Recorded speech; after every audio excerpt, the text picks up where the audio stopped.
morning, good morning. I'm Melisa Nielsen with Waldorf Essentials, just in case you forgot. Save guilt for sin, our topic today. You know, that I think happen to us on a regular basis. Like we sort of get this, oh no, I've ruined them. Oh no, it's gonna be horrible. Oh no, they're gonna be in therapy. Oh no, oh no, oh no. And we start to sort of get down this like road of overthinking. Overthinking is just creating problems that don't exist. Thank you, James Wedmore, for teaching me that little quote. And I'm going to say it again. Overthinking is creating problems that don't exist. So when you catch yourself overthinking, first you have to go, oh, I'm doing it. And there are certain temperaments that do it more than others. There are certain points in our life that we do it more than others. I think that mothers tend to overthink a lot. I think especially when it comes to sort of walking this Waldorf path, because we have a different view of development, then we are often sort of worried constantly. And I will say that Steiner's words sometimes have you going, okay, well, I'm screwed anyway. And so I want you to know that you're not. I truly, truly believe that intent is everything. And so when I sort of talk about this concept of saving guilt for sin, this idea of, it like conjures up all this crazy religious stuff, but this idea of sinful activity, well, when you think about that, like, what do you think about? You don't think about like, oh, I yelled. You don't think about, oh my gosh, I'm ruining my children. That's like sinful activity is definitely like intent to do something wrong. And as mothers, I cannot imagine that when it comes to our children, we ever have intent to do anything wrong. And I love that saying, save guilt for sin. I have a dear friend. She sometimes watches us on Instagram. So Miss Chris, if you're watching us this morning, I love you. When I was going through my divorce a lot of years ago, I guess it's been almost 15 years ago that I was on that path. And somebody had said something to me, even though I knew I was making the right choice. I knew because I remember the day that I woke up and I was like, okay, I don't want my boys to think that that's how it's okay to treat women. And I remember it like smacked me in the face of like, this is not okay. This is not okay. It's not okay to treat people this way. I had to for them make an exit. Not an escape, because it wasn't that kind, but it was definitely an exit that needed to be made, and it was going to benefit them in the long run, and it absolutely has. There are things that I'm sad happened during that time period, but I do not regret making that choice. Of course, I would not have the life that I have now. I would not have the other two children I have now, and the amazing husband that I have now. But it was all about making that choice to step out of that space of abuse and dysfunction, and it was a hard choice, because I knew that it was going to be a high climb. And anybody who's going through that right now, you're probably going, it is much harder than I thought it was going to be. And there are definitely times that if you are in that space, that it is like you don't know how you're going to get through. I'm working with a couple of women right now that are really struggling. They're going through custody evaluations, and it's not a fun place to be.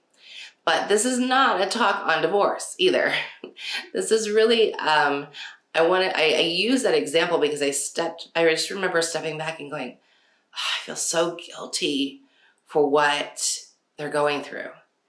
And I remember my dear friend Chris, grabbing me by the shoulders and shaking me and saying, Melissa, save guilt for sin. This is not sinful activity. You should not feel guilty about this. You have to be able to walk forward. Your children need you. So I'm going to tell you, Mom, whatever it is that you're going through right now, where you are feeling guilty, stop. Your children need you to be strong. They need you to be strong. And so you have to stop feeling guilty about something that happened yesterday. And I'm not saying don't make amends, for sure. I mean, I think one of the most humbling things as a mother is when I can go to my children and say, I'm sorry. I screwed up. I'm sorry. Will you forgive me? Of course I forgive you. but then you have to like work to change a habit, right? So if it's a habit that you are flipping your lid and losing it on a regular basis, then you got to figure out why. And that goes back to knowing who you are and what you do and why you do it. But when it comes to just sort of everyday things and you're racking yourself with guilt and overthinking, you have to stop. That does not get you anywhere. It does not get you anywhere with regards to where, you say you want to go. And I listen to moms all the time say, oh, well, this is what I want to do. I want this education for my children. And I want this, I want this lifestyle, and I have this dream in my head. And I got to tell you, sisters, it is much harder to lose a dream than it is a reality. That is another great quote from my dear friend Chris. She's so wise. I remember the day she said that to me, and I was like, whoa, that smacked me in the face. But really, it's not this dreamy place. This Waldorf homeschooling gig and parenting in general, it's not a dreamy place.